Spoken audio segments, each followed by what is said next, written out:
اللهم إنا نجعلك في نحور أعدائنا ونعوذ بك من شرورهم. اللهم بدد شملهم وفرق جمعهم وشتت كلماتهم وزلزل أقدامهم وسلط عليهم كلبا من كلابك يا قهار يا جبار يا منتقم يا الله يا الله يا الله. اللهم يا منزل الكتاب يا مجري السحاب يا هازم الأحزاب اهزمهم اهزمهم اهزمهم وانصرنا عليهم. Ya Allah, kami letakkan kamu di batang leher musuh-musuh kami, dan kami berlindung denganmu dari kejahatan mereka. Ya Allah, hancurkan kumpulan mereka. Ya Allah, pecahkan pakatan mereka. Ya Allah, leburkan pendirian mereka. Ya Allah, musnahkan langkah mereka. Cengkamkan anjing-anjingmu kepada mereka. Ya Allah yang maha memaksa, Ya Allah yang maha perkasa, Ya Allah yang maha membalas, Ya Allah, Ya Allah, Ya Allah. Yang turunkan kitab, yang gerakkan awan, yang tewaskan tentera azab. Kalahkan mereka, kalahkan mereka, kalahkan mereka, dan kemenangan untuk kami.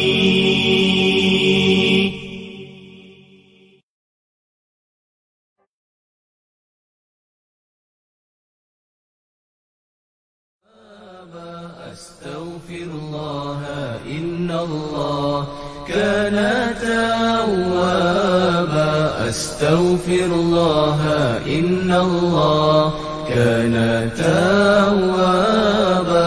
Astaghfirullah, innallah kana tawwaba. Astaghfirullah, innallah kana tawwaba. Astaghfirullah, innallah kana tawwaba. Astaghfirullah, innallah kana tawwaba. Astaghfirullah, innallah kana tawwaba. Astaghfirullah, innallah kana tawwaba. Astaghfirullah, innallah kana tawwaba. Astaghfirullah, innallah kana tawwaba. Astaghfirullah, innallah kana tawwaba. Astaghfirullah, innallah kana tawwaba.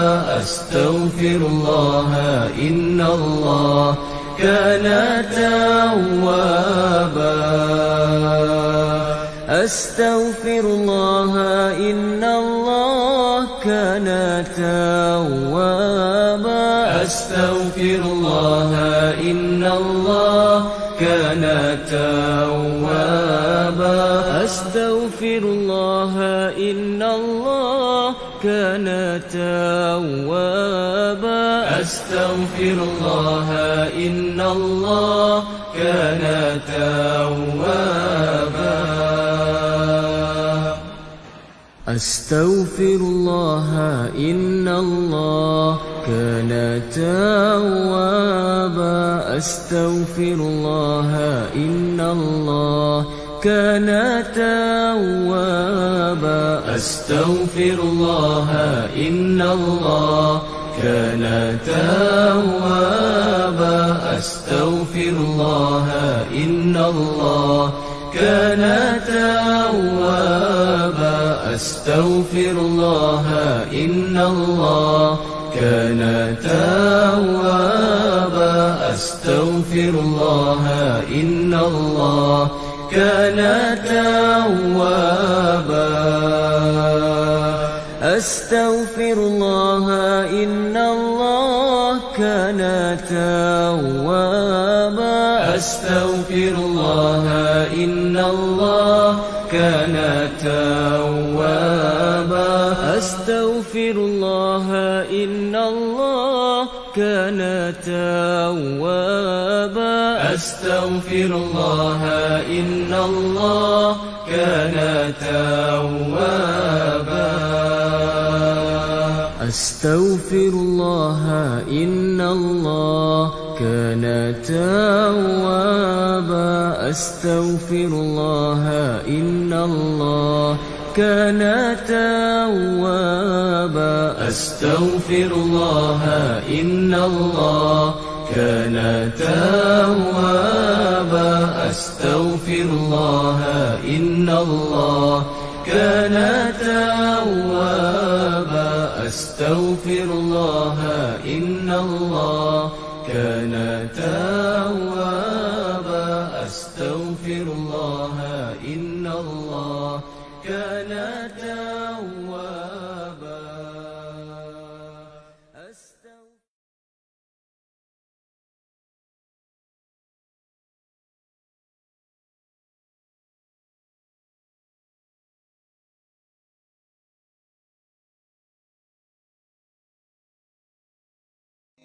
سبحان الله وبحمده سبحان الله العظيم سبحان الله وبحمده سبحان الله العظيم سبحان الله وبحمده سبحان الله العظيم سبحان الله وبحمده سبحان الله العظيم سبحان الله.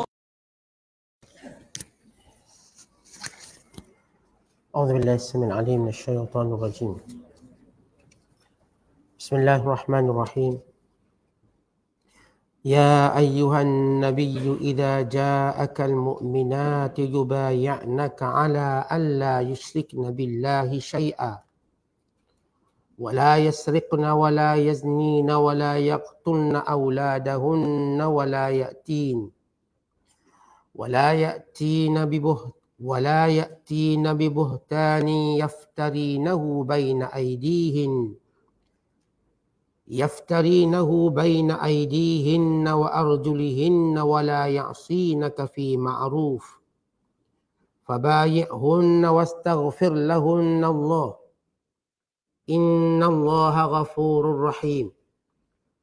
يا أيها الذين آمنوا لا تتولوا قوما غضب الله عليهم قد يئسوا من الآخرة كما يئس الكفار من أصحاب القبور. صدق الله العظيم.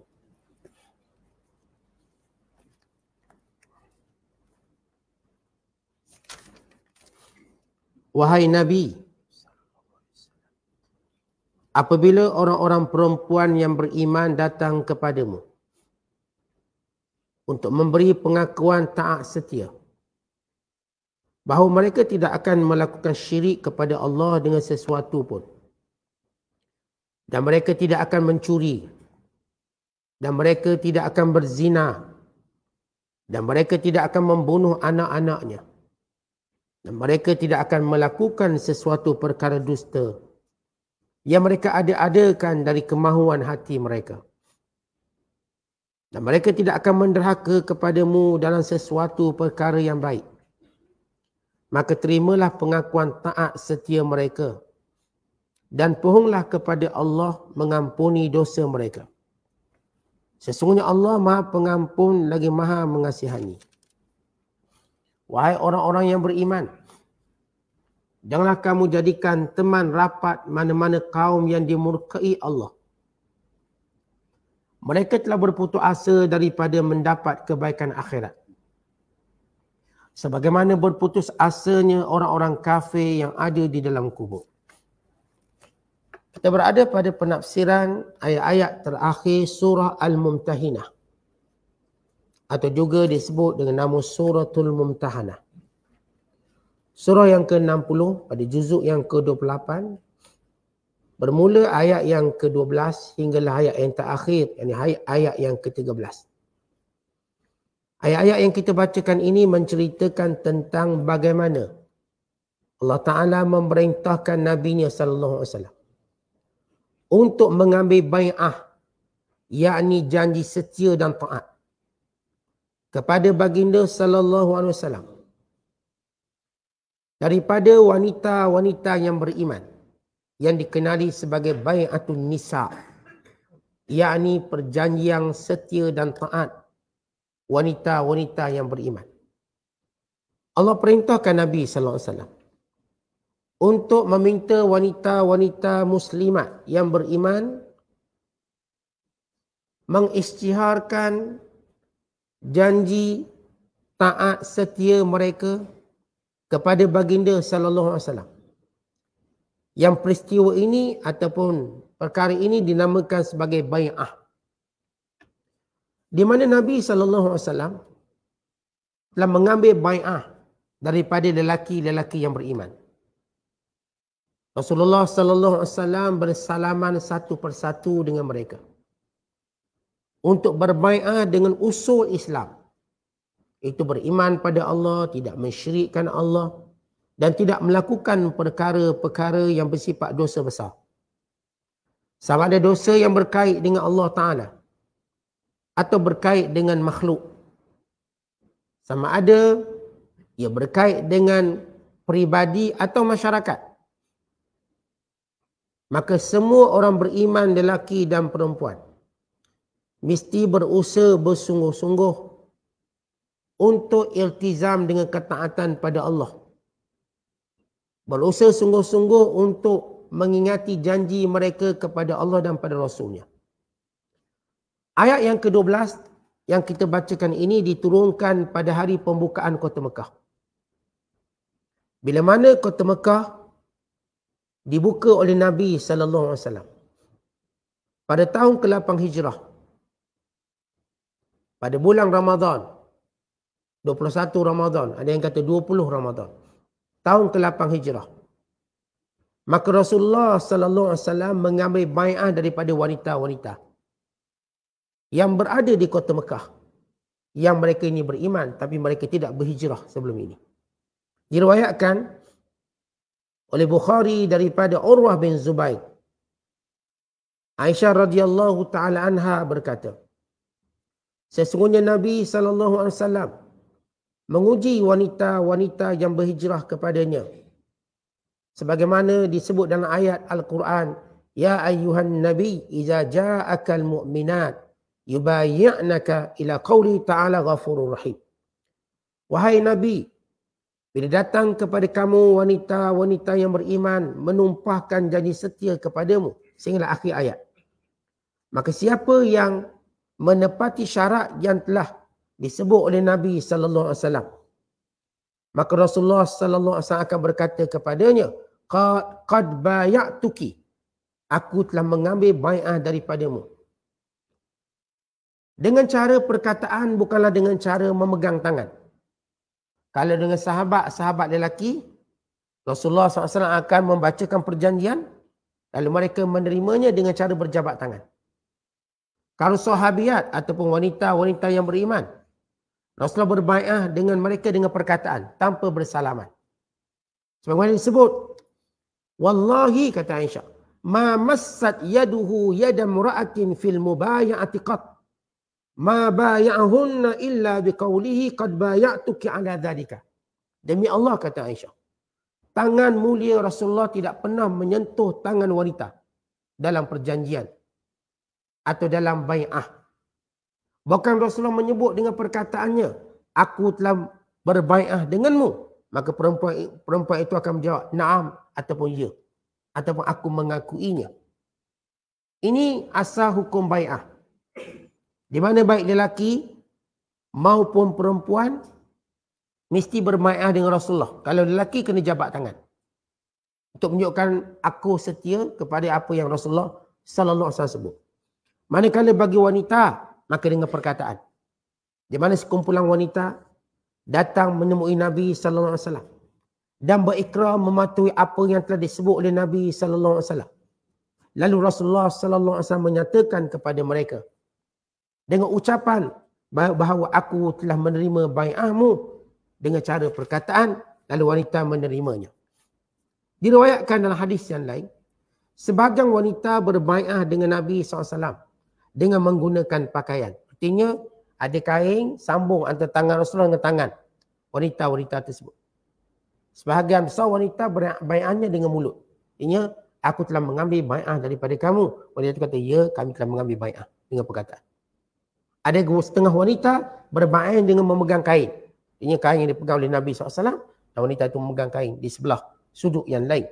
Lalu berlakulah bai'ah. Diriwayatkan telah datang kepada Nabi SAW wanita yang bernama Umaymah binti Ruqayyah At-Taimiyah. Dia berkata, aku datang menemui Nabi SAW di kalangan wanita-wanita yang berbai'ah. Lalu baginda SAW membacakan kepada kami apa yang ada dalam Al-Quran tentang bai'ah. Allah tusyrik billahi syai'a. Iaitu dalam ayat yang kita bacakan ini. Allah yusyrikna billahi syai'a. Wala yasrikna, wala yaznina, wala yaqtulna awladahunna, wala ya'tina bibuhtanin yaftarinahu baina aydihinna wa arjulihin, wala ya'sinaka fi ma'ruf. Sampai ke situ. Itu yang memberi maksud. Maka hendaklah kamu, wahai wanita-wanita muslimat, tidak menyekutukan Allah dengan sesuatu. Tidak mencuri, tidak berzina, tidak membunuh anak-anak kamu. Tidak mendatangkan dusta yang kamu reka-reka dengan mulut kamu. Dan tidak kamu mengingkari perkara-perkara yang baik. Lalu kata Umaymah radhiyallahu taala anha, Rasulullah sallallahu alaihi wasallam berkata kepadaku, fi mastata'tunna wa ataqtunna, mengikut kadar kemampuan kamu dan keupayaan kamu. Kulna, kami berkata, Allahu wa rasuluhu arham bina min anfusina. Allah dan Rasul lebih menyayangi diri kami daripada diri kami sendiri. Kulna, lalu kata wanita yang diwakili oleh Umaymah, ya Rasulullah, ala tusafihuna? Tidakkah Tuhan mau bersalam dengan kami? Lalu kata Rasulullah sallallahu alaihi wasallam, inni la usafihun nisa, aku tidak bersalam dengan perempuan. Wa innama qawli limra'atin wahidatin qawli lima'ati imra'atin limi'ati imra'atin. Sesungguhnya perkataanku pada seorang perempuan adalah perkataanku untuk 100 perempuan. Maksudnya kalau sebut aku telah berbai'ah pada kamu. Kalau seorang, seoranglah. Kalau dua orang lah. Sampailah 100 orang macam tu. Dengan perkataan, bukan dengan bersalaman. Dan riwayat yang lain, wala yusafih minna imra'atun. Nabi SAW tidak pernah bersalam dengan wanita. Rasulullah tak pernah pegang tangan wanita yang bukan mahram. Tidak pernah bersalaman. Dalam hadis yang lain, berkait dengan sebab turun ayat yang ke-13. Tadi sebab turun ayat ke-12. Iaitu sebab turunnya selepas pembukaan kota Mekah. Datang wanita-wanita berbai'ah, maka Rasulullah membacakan ayat ini. Itu ayat yang ke-11. Surah Al-Mumtahinah. Menyebut isi kandungan perjanjian taat setia. Itu tidak mensyirikkan Allah, tidak mencuri, mereka tidak berzina, tidak boleh membunuh, tidak boleh berbohong. Kataan berbohong di sini, wala yaftarinahu, dengan mengambil anak-anak yang lain lalu menisbahkan kepada suami mereka. Berbohong supaya suami itu bertanggungjawab. Mereka ambil anak-anak gelandangan, anak-anak yang tak tahu bapak dan sebagainya. Yang mereka berkata pada suami mereka, yang mungkin bermusafir lama, berbulan-bulan, tahun mungkin, ini anak kamu.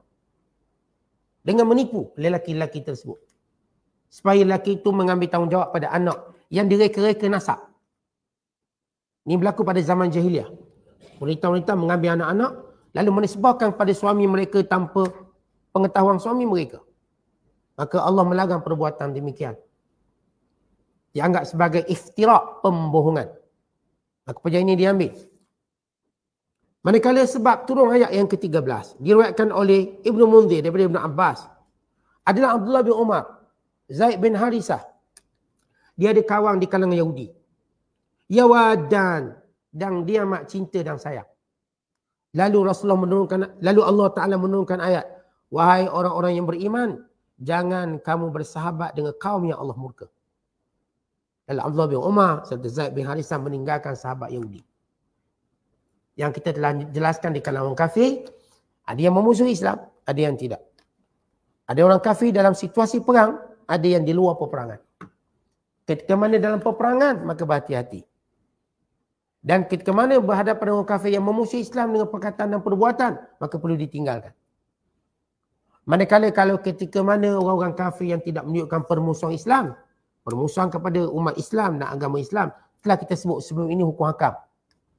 Dan bagaimana akhlak Rasulullah dengan mereka, para sahabat, akhlak para alim ulama, dan hukum hakam yang telah berkait, yang telah dikaitkan dengan bukan-bukan Islam, yang hidup dalam negara Islam, yang menjadi golongan ahli zimmi, iaitu orang yang tunduk kepada peraturan Islam. Diriwayatkan, ketika mana Nabi SAW selesai pembukaan kota Mekah, lalu Rasulullah berbaiat satu persatu dengan kaum lelaki. Maka diikuti, Rasulullah berada di Bukit Safa.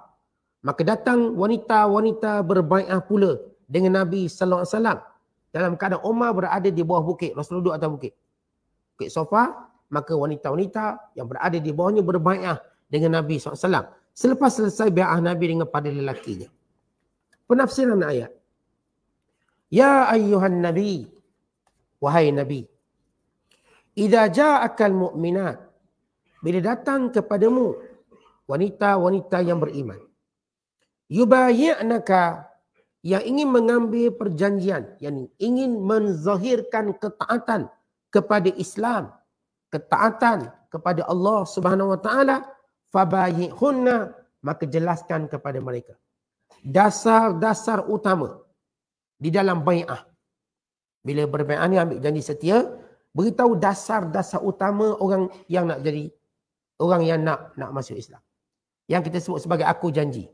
Kita kalau masuk jabatan, kita kalau pegang, masuk dalam pekerjaan, maka kita ada satu aku janji secara komitmen kita. Bila seorang masuk Islam, seorang menunjukkan kepatuhan, ketaatan, maka dia ada aku janji yang berkait dengan perkara-perkara dasar. Perkara-perkara utama yang tidak mereka mesti mematuhinya. Kita ada perkara-perkara cabang kecil yang tidak mungkin seorang dapat mematuhinya 100%. Tapi perkara dasar ini boleh. Maka Allah Ta'ala menyuruh Rasulullah Sallallahu Alaihi Wasallam membacakan kepada mereka. Dasar pertama ialah tidak mensyirikkan Allah dengan sesuatu. Dengan menyembah patung atau batu atau pokok atau malaikat atau manusia atau apa saja. Ini dasar yang jelas. Jangan menyekutukan Allah dengan sesuatu. Dan ini juga kata ulama dasar dalam pendidikan kita pada anak-anak kita. Dan ini juga dasar pendidikan dalam Islam dan tarbiyahnya. Bila kita nak didik, kita tak mungkin boleh beritahu semua benda. Kita pergi pada unsur dan dasar. Yang pertama, mantapkan asas keimanan mereka pada Allah dengan tidak mensyirikkan Allah. Bahawa lain daripada Allah adalah syirik. Batu ke, berhala ke, manusia ke, malaikat ke, jin ke, apa sahaja. Nabi ke, maka syirik. Yang menduakan Allah dengan Nabi, seperti menjadikan Nabi Isa sebagai Tuhan, menjadikan Nabi-Nabi tertentu sebagai anak Tuhan, maka ini syirik. Maka dasar yang berkait dengan iman jelas, jangan mensyirikkan Allah.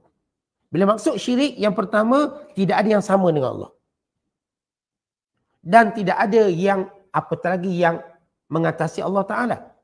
Walam yakul lahu kufuwan ahad. Tak ada satu pun yang menyamai Allah Ta'ala. Apatah lagi mengatasinya. Sama ada dia bersifat, kita namakan anak, atau bersifat ayah, ataupun bersifat Tuhan yang sebaya dengannya. Tiada sekutu.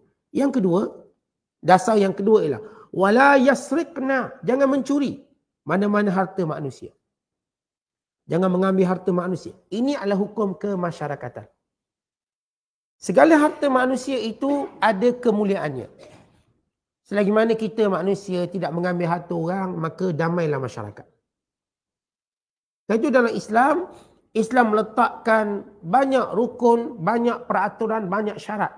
Supaya tidak ada orang yang mengambil harta orang lain. Umpamanya, yang mengubah sempadan tanah. Itu cara mengambil harta orang lain. Rasulullah mengingatkan kita di antara perbuatan dosa besar itu ialah ghayyara tukhumatal ardi, mengubah sempadan tanah. Termasuk Nabi SAW menyebut, siapa yang mengambil sejengkal tanah, maka akan dililit di lehernya 7 petal langit dan bumi. Termasuk dalam muamalah berniaga, jangan mengambil harta orang lain dengan tidak sebenar. Maka itu juga bentuk kecurian, mencuri hak orang. Atau bersifat gharar. Gharar yang penipuan. Rasulullah mengingatkan kita. Mencuri ini bukan sekadar kita ambil secara perkataan yang kita maklum pencuri-pencuri. Termasuk apa saja bentuk mengambil hak orang lain. Maka ini namanya mencuri. Curi hak orang lain. Yang ketiga, wala yaznin. Jangan berzina. Maka ini juga hak keturunan manusia.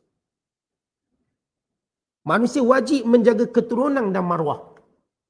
Bila seorang berzina, dia telah merosakkan maruah dan juga keturunan. Maruah keluarga dia. Zina. Maruah keturunannya. Bayangkan anak-anak yang tidak mahu lahir sebagai anak zina. Maka ini satu jenayah yang memalukan pada anak-anak yang dilahirkan tanpa nikah yang sah. Bayangkan anak-anak yang lahir ini, maka dia dapati dia lahir daripada akibat zina. Apa jadi pada mereka? Mereka menjadi liar. Mereka menjadi marah. Mereka akan memberontak. Ayah penyebab zina tak akan bertanggungjawab. Si ibu juga begitu. Bahkan malu untuk mengakui anak zina. Apatah lagi anak juga malu. Maka Islam menjaga maruah dan menjaga keturunan. Maka apa dosa budak ini dilahirkan sebagai anak zina? Maka ibu bapanya bertanggungjawab. Sebab itu diambil perjanjian ini. Jangan berzina. Kan dia merosakkan keturunan dan maruah. Bukan sekadar maruah dia. Maruah keluarga dia. Mak dia, ayah dia macam mana. Tak ada satu pun masyarakat yang tidak malu bila anaknya berzina. Walaupun masyarakat jakun, masyarakat orang asli. Kan ini fitrah, maruah. Manusia nak jaga maruah. Lepas itu Islam amat menjaga hal tersebut. Dengan mensyariatkan perkahwinan. Dengan menggalakkan perkahwinan. Bukan dengan menyuruh umat Islam membantu orang-orang nak kahwin. Maka termasuk dalam hadis. Bila Rasulullah SAW menyatakan. Man satara musliman satarahullah. Siapa yang menutup keaiban orang Islam, Allah tutup keaibannya. Kata Imam Ibn Hajar Al-Haythami, antara maksud menutup keaiban, membantu saudaranya berkahwin. Bila saudaranya tak mampu berkahwin, maka aib baginya. Mungkin dibuat benda-benda yang mengaibkan dia. Dia tak mampu berkahwin. Maka bila orang-orang beriman tolong dia berkahwin, tutup keaiban dia. Kita tolong dia. Dengan sama ada dengan sumbangan, atau dengan saranan, atau dengan tawaran. Maksud tahu dia ni bujang lama, dia pasti malu dengan bujang lama. Seorang tawarkan dia, offer perkahwinan. Kalau dia kata dia tak mampu, offer bantuan. Lepas itu setengah negara mengeluarkan fatwa boleh digunakan wang zakat bagi membantu orang nak kahwin yang tak mampu. Sebagaimana fatwa di negeri Jordan. Gunakan wang zakat untuk bantu. Kerana asasnya ialah menutup keaiban. Takut nanti berlaku zina, berlaku itu dan ini. Kawan ni nak kahwin, duit tak ada. Maka asas ni ada. Dan kalau orang Islam membantu, maka dia termasuk dalam menutup keaiban. Dan Allah akan tutup aib dia. Apatah lagi yang bantu tu mak ayah dia. Dah tahu anak dah nak kahwin. Misalnya, akhirnya sampai peringkat anak dibuat suatu benda yang mungkin nanti memalukan dia juga. Bukan sekadar memalukan anak. Kemudian disebut asas usul yang seterusnya dalam bai'ah. Wala yaqtulna auladahun.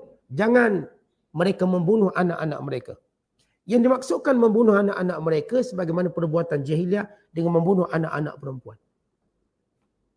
membunuh anak-anak perempuan dengan takut memalukannya, memalukan keluarganya, memalukan suaminya, maka mereka membantu suami-suami mereka bagi membunuh anak ni. Yang bunuh anak perempuan ni laki. Tapi si isteri juga mengambil tanggungjawab itu. Dia tidak menghalang. Bahkan juga menganggap sebagai malu kepada keluarga dia kerana melahirkan anak perempuan. Maka dia bagi kerjasama pada suaminya untuk membunuhnya. Maka ini adalah dilarang dalam Islam. Kemudian Allah Ta'ala menyebut usul yang berikutnya. Wala ya'tina bibuhtan. Jangan membawa pembohongan. Apa itu buhtan? Yaftarinahu, yang mereka reka-rekakannya. Baina aidihinna wa arjulihin. Secara jelas dan nyata. Apa yang mereka lakukan seperti kita sebut dalam mukaddimah kita tadi. Kanatil mar'atu taltaqitul maulud fataku li zawjiha hadha waladi minka fakana hadha minal buhtani waftira. Wanita ni dijumpa mana-mana anak, dia ambil anak tu. Lalu dia berkata pada suaminya, ini anak kita sebenarnya. Ini anak hasil daripada hubungan kita. Sebab menjadi kebiasaan kaum lelaki mereka bermusafir berbulan-bulan lamanya. Kadang-kala makan masa tahun. Maka lelaki ini meletakkan kepercayaan pada isterinya. Isteri yang ditinggalkan. Maka isteri sebagai isteri tadi, sama ada mereka melakukan perbuatan yang tak elok atau mereka mengambil anak-anak orang lain. Untuk mengatakan ini anak yang kami kandung dulu. Awak dah musafir setahun dulu, inilah anak yang kami kandung. Untuk menisbahkan pada suaminya sebagai satu tanggungjawab. Nafkah dan sebagainya. Maka ini pembohongan nasab. Pembohongan keturunan. Yang dilarang dalam agama. Kemudian usul seterusnya. Wala ya'sinaka fi ma'ruf. Janganlah wanita-wanita ini menentang perkara-perkara yang bersifat baik. Artinya wanita-wanita mesti menolak mana-mana perkara yang bercanggah dengan syariat. Dan mesti tunduk kepada perkara yang dibenarkan oleh syariat. Yang diizinkan oleh syariat. Antaranya, apa yang dilarang oleh syariat. Seperti an-naw, nahyu anin naw. An-naw artinya bila berlaku kematian, mereka ini akan menzahirkan suara-suara tidak redha. Dia panggil an-naw atau dipanggil siah, menjerit-jerit bila berlaku kematian. Atau tamzikus siap. Tamzikus siap maknanya merosak-rosakkan, mengoyak-ngoyakkan bajunya. Wajazzi sya'ab atau menggunting rambut. Wanita-wanita zaman jahiliah. Bila mana ditimpa musibah, mereka ambil gunting, mereka gunting rambut mereka. Cara sepeng macam tu lah. Yang gunting comel-comel tak ada masalah.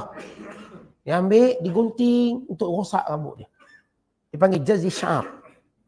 Wasyakki jaib atau mengoyakkan bajunya. Koyak macam gini. Dipanggil syak. Wa khamsil wujuh atau mencakar muka. Bila mereka kena musibah, mereka cakar muka mereka. Mereka pukul-pukul mereka. Pukul muka-muka mereka. Wa du'a bil wai. Lalu mereka berdoa dengan doa celaka. Celakalah saya, habislah saya, matilah saya. Itu panggil doa-doa celaka.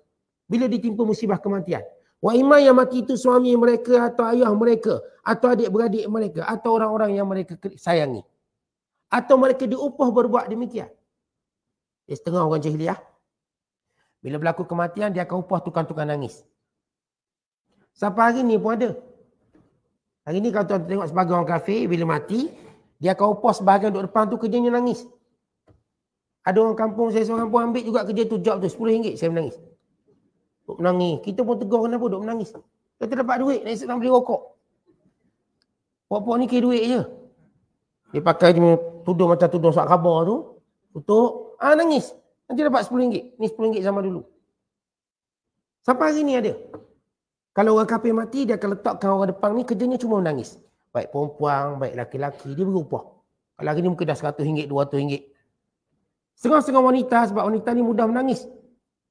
Maka dia pun upah wanita ni menangis bila seorang itu mati bagi menunjukkan seolah-olah orang ni hebat. Sampai ditangisi macam tu. Orang ni berjasa. Orang ni terkenal. Orang ni popular. Maka lagi banyak duit orang tu, lagi ramai orang diupah untuk menangis. Maka ini perbuatan jahiliah. Yang dilarang. Bukan dilarang wanita berkumpul untuk menangis. Ini dipanggil niyahah dalam Islam. Kadang-kadang kita bila berlaku kematian, perempuan-perempuan kan suka berkumpul ramai-ramai. Dia berkumpul ucap takziah tak ada masalah. Dia kawannya meninggal, suaminya meninggal, anaknya meninggal, orang sayang, kita kumpul, kita berucap takziah. Supaya bersabar, itu tak ada masalah. Tapi pakat kumpul, pakat menangis 10 orang, 15 orang. Ini dilarang dalam Islam, panggil niyahah. Sambil-sambil menangis, ambil biskut jagung, cicah kopi. Makan pun ada, nangis. Maka ini dilarang dalam Islam. Niyahah, berkumpul. Oleh sebab itu, kalau wanita-wanita yang datang kepada kawan-kawan dia, sahabat dia, untuk ucapkan takziah, dah. Bahkan dia menyabarkan yang nangis, sabarlah. Setiap orang ada waktunya, setiap orang ada masanya. Semuanya dalam ketentuan Allah. Kita akan dapat pahala atas ujian ini. Makin-makin menyabarkan. Taklah pakat doa ramai-ramai, jerit ramai-ramai. Maka ini tidak dibenarkan dalam Islam. Dia panggil niyahah. Menjerit, menangis. Dan di antara perkara yang wanita dilarang melakukannya, wal khalwatu bil ajnabi ghairu mahram. Ghairu mahrim ataupun muhram. Dilarang berkhalwat dengan lelaki yang bukan mahram. Fabayi'hun, maka hendaklah mereka berbai'ah dan meminta keampunan daripada Allah dengan perjanjian ini. Sesungguhnya Allah pengampun pada dosa-dosa hamba-Nya, penyayang kepada hamba-hamba-Nya. Fala yu'adzibuhum bima ikhtarafu qabla Islam. Apa yang mereka lakukan sebelum Islam tidak akan diazab oleh Allah.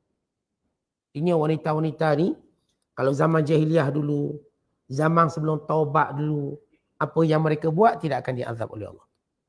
Tapi apa yang selepas mereka bai'ah, lalu mereka melanggarnya, maka ini akan diazab oleh Allah. Diriwayatkan, bila Nabi SAW dalam pembukaan kota Mekah, ubayi'kunna ala alla tusyrikna billahi syai'a.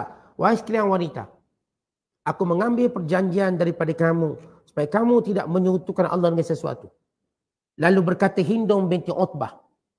Hindun waktu tu dipakai purdah supaya Rasulullah tak kenal dia. Sebab dia telah melakukan sesuatu kepada jenazah Hamzah dalam peperangan Uhud. Maka dia malu untuk jumpa Nabi SAW. Maka dia tutup muka dia. Muntaqibah dalam keadaan memakai purdah tutup muka.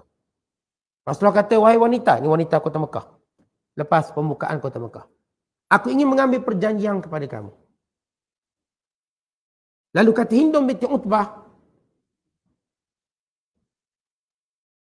wallahi ma abadna al-asnam wa innaka la ta'khudhu alaina amran ma ra'aynaka akhadtahu 'ala ar-rijal tubayi'u ar-rijala 'ala al-islam wal jihad faqat.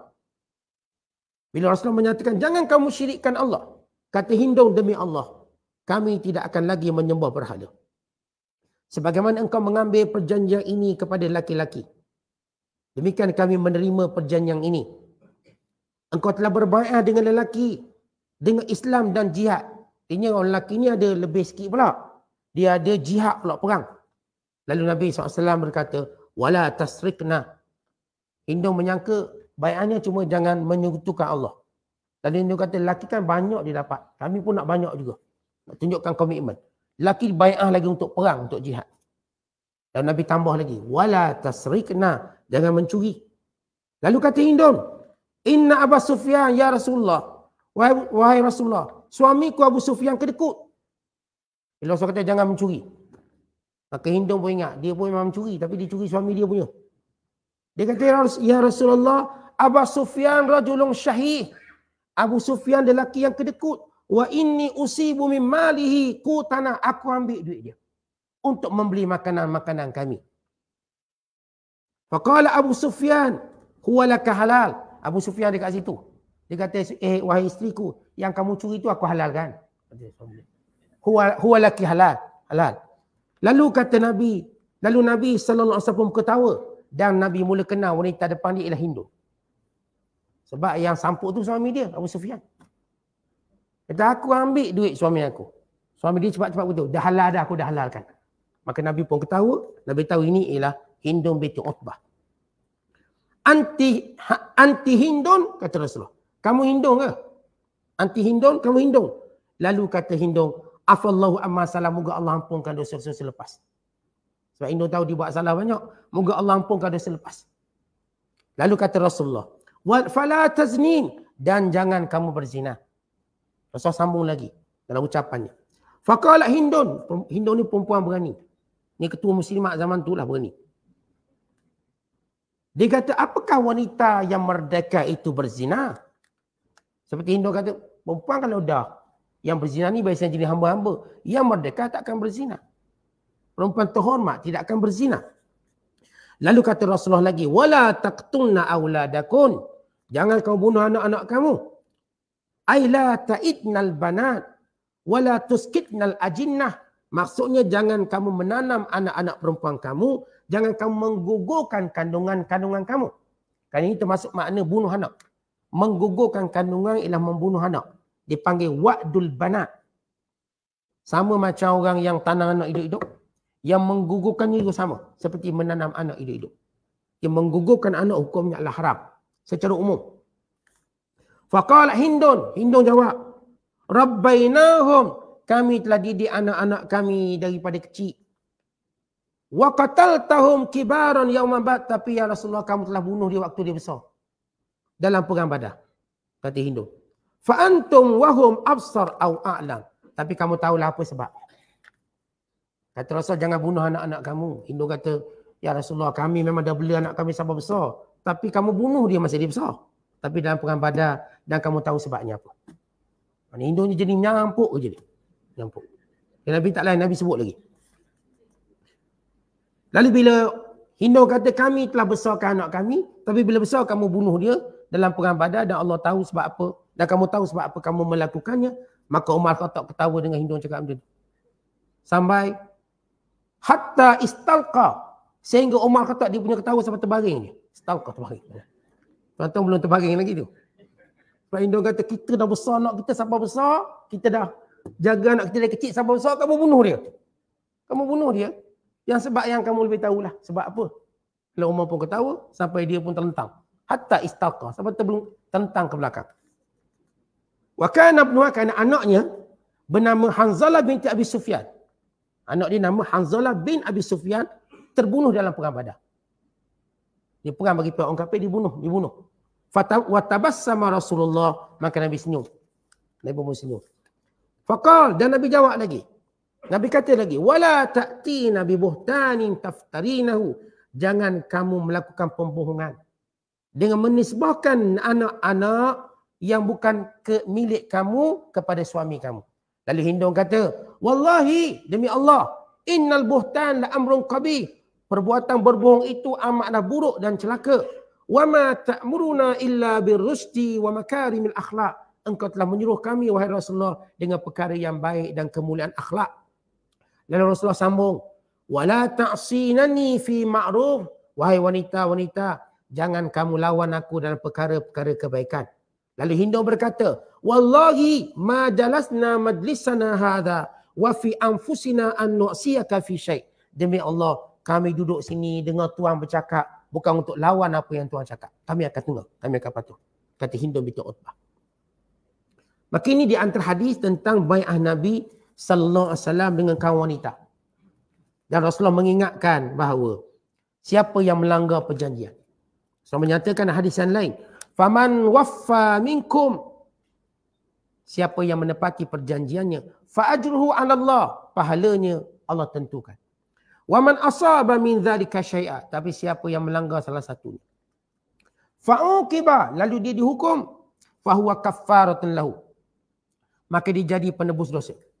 Wa man asaba min dzalika syai', tapi kalau dia langgar perintah Allah tersebut, fa satarahu Allah, lalu Allah tutup dia, Allah tak hukum dia, fa huwa ila Allah, maka terpulang pada Allah. In syaa azabahu, kalau Allah inginkan akhirat kelak Allah hukum, wa in syaa ghafara lahu minha, kalau Allah kehendaki maka Allah ampunkan dia. Kata Rasulullah, siapa yang langgar perjanjian ini, lalu bila dilanggar dia pun ditangkap dan dihukum, itu kafarah pada dosa dia. Tapi siapa yang langgarnya, dia tak ditangkap, terlepas, maka akhirat kelak terpulang pada Allah. Sama ada Allah ingin menghukumkannya ataupun Allah ingin memaafkannya. Kerana itu sepakat para ulama dalam hadis ini, yang melakukan dosa besar tidak menjadi kafir. Jadi, kalau orang buat dosa besar, curi, bunuh, berzina, dia tidak jadi kafir. Maka bagaimana dosa besarnya di hari akhirat kelak? Kalau dia dihukum dosa besarnya di dunia, dia jadi kafarah. Tapi kalau tak dihukum, maka dia mati sebagai seorang yang minum arak, seorang yang berjudi, seorang yang berzina, seorang yang makan riba dan sebagainya. Matinya dalam Islam. Tapi mati buat dosa besar. Bagaimana kedudukan dosa besarnya akhirat kelak? Terpulang pada Allah. Sama ada Allah nak hukum dia atas dosa tersebut, atau Allah nak ampunkan dia. Itu urusan Allah. Yang penting kita tahu, orang beriman, walau macam mana dosa dia buat, dia masih Islam. Dan dia masih beriman. Ini menjadi akidah Ahlussunnah wal Jamaah. Orang Islam tidak kafir dengan perbuatan dosa besar mereka. Supaya kita tahu sempadan. Kita nak marah-marah orang bila buat dosa, kena tahu sempadan. Tahu dosa kecil, apa dia punya sempadan. Dosa besar, apa dia punya sempadan. Jangan lebih sudu rekuah. Jangan dia bila buat dosa, kita kata Tuhan dah tak ampun dia. Kita kata dia ni ahli neraka. Tak boleh kata demikian. Bila dia buat dosa besar pun, itu urusan Allah akhirat. Allah boleh ampunkan dia. Maafkan dia. Atau menerima syafaat daripada mana-mana orang. Atau Allah hukum dia. Tapi dia tetap di dalam kategori orang Islam. Sebab itu sepakat ulama' tidak dikafirkan seorang Islam disebabkan dia buat dosa besar. Tidak boleh dikafirkan dia. Kalau dia minum arak ke, dia berjudi ke, dia mariba. Tak boleh dikafirkan dia. Dia masih Islam. Bagaimana kedudukan dosa besar dia? Kalau kat dunia ada hukuman yang boleh hukum dia, maka hukum. Kalau tak ada, sebab hukuman tak ada ataupun dia dibebaskan, terbebas, maka terserah pada Allah. Ini bukan urusan kita. Kita tak boleh kata, oh neraka lah, dosa besar banyak neraka. Tak, itu urusan Allah. Neraka itu bukan urusan kita. Cuma kita kata dosa besar, Allah boleh hukum. Allah boleh maafkan. Kemudian Allah Ta'ala menyebut, dalam ayat yang terakhir, penegasan pada hukum yang pertama yang telah kita sebut. Daripada mula kita baca ayat. Kita masih ingat daripada kita ada 13 ayat. Ayat pertama sehingga ketiga, Allah melarang orang-orang Islam daripada bermualak dengan orang kafir. Bersahabat dengan orang kafir. Sehingga menjadi sebab kepada kelemahan Islam. Sebab kelemahan Islam. Rasulullah melarang mana-mana orang Islam bersahabat dengan orang kafir yang melemahkan Islam. Sebab itu dalam piagam Madinah, Rasulullah melarang semua penduduk Madinah berniaga dengan orang kafir musyrik Mekah. Kerana mereka menjadi musuh umat Islam ketika itu. Tetapi Bani Qainuqa melanggarnya. Dengan berniaga dengan orang-orang Quraisy. Dan Nabi dah larang, jangan berniaga. Jangan kuatkan ekonomi Quraisy. Ini asas pada boikot ekonomi. Bila orang Quraisy menggunakan segala kekayaannya untuk menentang Nabi SAW. Maka Rasulullah melarang semua penduduk Madinah. Melalui piagam Madinah. Bermuamalah, berniaga dengan orang Quraisy. Tak boleh. Tapi Qainuqa melanggarnya. Ini Yahudi Bani Qainuqa. Mereka tetap berniaga dengan orang-orang Quraisy. Mereka abaikan apa yang Rasulullah SAW larang. Ini antara sebab kenapa mereka dihalau daripada kota Madinah. Maka kita dah baca ayat pertama, ketiga larangan. Kita menunjukkan kesetiaan pada orang kafir dan menjadi sebab kepada kelemahan orang Islam. Kita dah baca pada ayat keempat dan ketujuh tentang contoh hilang Nabi Allah Ibrahim. Yang menunjukkan sikap dia di hadapan orang-orang kafir semuanya. Tanpa takut. Segala ancaman dan ugutan. Contoh orang kafir selalu ugut kita. Awak boikot kita, kita boikot awak nanti. Maka jangan takut. Ini urusan Allah. Rezeki kita urusan Allah. Mereka ugut kita. Kononnya kalau buat macam ni, dia akan balas macam ni. Balas macam ni. Orang beriman diajar dengan doa yang diajar yang dibaca oleh Nabi Allah Ibrahim. Rabbana alaika tawakkalna wa ilaika anabna wa ilaikal masir. Rabbana la taj'alna fitnatan lil ladzina kafaru. Ini doa yang kita dah baca pada ayat yang daripada ayat keempat hingga ayat ketujuh. Ada doa Nabi Allah Ibrahim di situ dan orang beriman. Dalam menghindari ugutan-ugutan orang kafir. Sebab bila kita menzahirkan pemusuhan pada orang kafir yang musuh Islam, maka kita tahu ada akibat dia. Apatah lagi bila orang kafir rasa dia berkuasa. Yang namanya Amerika, yang namanya kuasa besar hari ini, Britain, Jerman, Perancis, yang memayungi negara haram Israel. Maka kita tahu mereka pasti akan ugut mana-mana atau akan ambil tindakan mana-mana negara Islam yang tunjukkan stand bersama dengan orang-orang Palestin. Kita tahu benda tu. Maka jangan takut. Kerana kita ada Allah. Dan Allah mengingatkan kita hari ini. Maka demikian ayat ke-8 ke-9 yang kita dah baca, boleh berhubungan dengan orang bukan Islam, yang tidak memusuhi Islam. Yang tidak memusuhi Islam, kita hendaklah berlaku adil, tunjuk akhlak yang baik. Dan kita dah contohkan ramai orang-orang yang bukan Islam, yang simpati orang Islam. Bahkan mereka lebih tunjukkan simpati berbanding orang Islam sendiri. Negara Bolivia, negara Chile, negara Ecuador, negara Colombia, mereka jauh lebih tegas daripada negara Emirat, daripada negara Bahrain yang masih punya hubungan dengan negara haram Israel. Emirat masih ada hubungan. Jordan bukan membiarkan pusat lapangan terbangnya digunakan oleh tentera Amerika bagi mengisi minyak untuk membantu negara haram Israel. Rakyat Jordan marah. Lalu mereka mengisyakan hari kemarahan. Yaumul Ghadab. Marah. Yang menyebabkan seluruh Jordan marah. Lalu bagaimana mereka nak pujuk rakyat? Maka mereka mendakwa mereka kononnya telah menjatuhkan bantuan melalui udara. Mereka tugaskan tentera udara Jordan menjatuhkan bantuan kepada masyarakat Islam Gaza di Hospital Shifa. Hantar banyak-banyak. Kononnya mereka dalam posisi mendukung Palestin. Mereka cuba mengelabui. Walaupun benda tu bagus, kita tak kata tak bagus-bagus. Tapi mereka telah meminta persetujuan dulu dengan Israel. Mana mungkin mereka boleh terbang? Mereka dengan izin Israel. Dan Israel membenarkannya demi menjaga hubungan strategik dengan Jordan yang telah menolong Israel. Jadi tolonglah waktu ngobat sikit. Meredakan kemarahan rakyat Jordan. Rakyat Jordan sekarang mengamuk. Kerana mengetahui bahawa Jordan menolong Israel. Menolong mereka. Demikian juga berlaku negara Islam seperti Emirat. Yang tak putuskan hubungan, makin kuat tight dia. Bahrain. Contoh negara Bolivia putuskan hubungan. Afrika Utara, negara South Africa. Afrika Selatan. Tarik duta dia. Chile, tarik duta dia. Colombia, tarik duta dia. Ini negara kafir. Pemimpinnya kafir. Jauh menunjukkan keprihatinan kepada orang Islam. Ini Setiausaha Agong PBB setiap hari kritik Israel. Marah Israel suruh letak jabatan. Jauh lebih berani daripada mana-mana pemimpin Islam yang lain yang lebih hipokrit dan munafik. Ni pemimpin apa ni, Setiausaha Agong PBB itu kafir. Tapi dia setiap hari kritik Israel. Kerana melakukan ibadah ataupun kita katakan pembersihan etnik kepada umat Islam di Palestin. Setiap hari dia sebut-sebut. Sampai Israel kata kami dah berbulu telinga dan letak jabatan lah.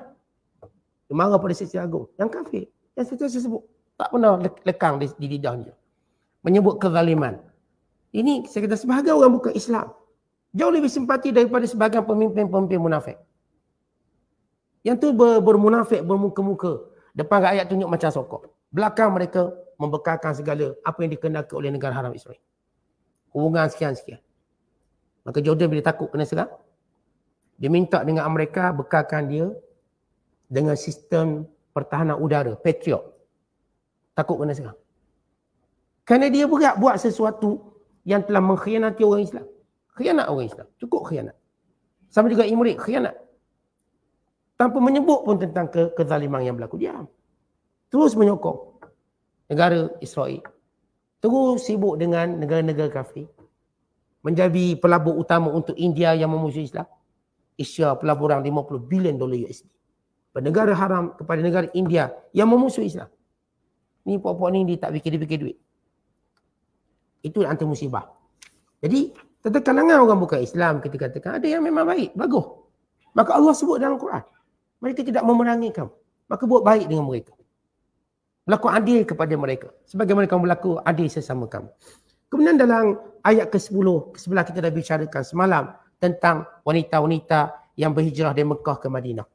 Maka diuji iman mereka. Dan ayat terakhir ini, 12 hingga 13. Pertama, Allah tekankan isi kandungan bai'ah yang kita dah huraikan.